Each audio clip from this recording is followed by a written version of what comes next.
You know that feeling. Your stomach drops, your face gets hot, and suddenly you're hyper aware of your hands, your voice, your existence. You replay what you just said, what you just did, and you think, why did I do that? Why did I say that? And now it's like the whole room is looking at you, even if they're not. Let me tell you something that might interrupt that spiral immediately. Embarrassment is not a fact. It's a perception your brain creates when it thinks your social value just dropped. And the wild part, most of the time, it didn't. Embarrassment is your brain trying to protect your belonging. It's an old biological response. Humans survive by being accepted by the group, so your mind is constantly scanning for, did I just do something that could get me rejected? That's it. That's the whole mechanism. It's not truth. It's not reality. It's a protective guess. And once you see it like that, you start to realize, I don't actually have to agree with every guess my brain makes.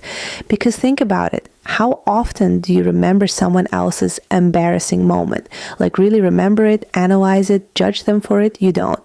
And when you do remember it, it's usually with softness or humor, not criticism. So why are you holding yourself to a completely different, harsher standard? The shift happens when you stop asking, well, was that embarrassing? And start asking, do I actually respect myself in that moment? Because those are not the same question. You can trip, say the wrong word, laugh too loud, be a little awkward, and still be completely self-respecting. And when you respect yourself, embarrassment has nowhere to stick. There's this quiet confidence that comes from deciding ahead of time that you're on your own side, not in a delusional way, in a grounded, emotionally intelligent way. Like, even if that was imperfect, I'm not turning against myself over it. That alone changes everything. Also, let's talk about attention, because embarrassment thrives on the illusion that everyone is focused on you. But people are overwhelmingly focused on themselves, their own appearance, their own words, their own insecurities. You are not the main character in their mind. You're a passing moment. And I don't say that to make you feel small. I say it because it should feel freeing. You're allowed to take up space without performing perfectly. And the girls who never seem embarrassed, it's not because they never mess up. It's because they don't assign meaning to every tiny misstep. They don't make everything mean something about their worth.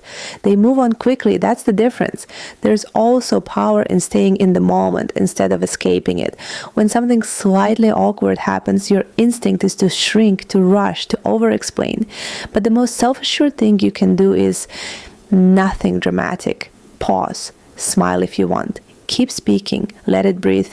That calmness signals to your brain and everyone else that nothing went wrong. And here's a subtle but important truth. Embarrassment often comes from over-identification with other people's opinions.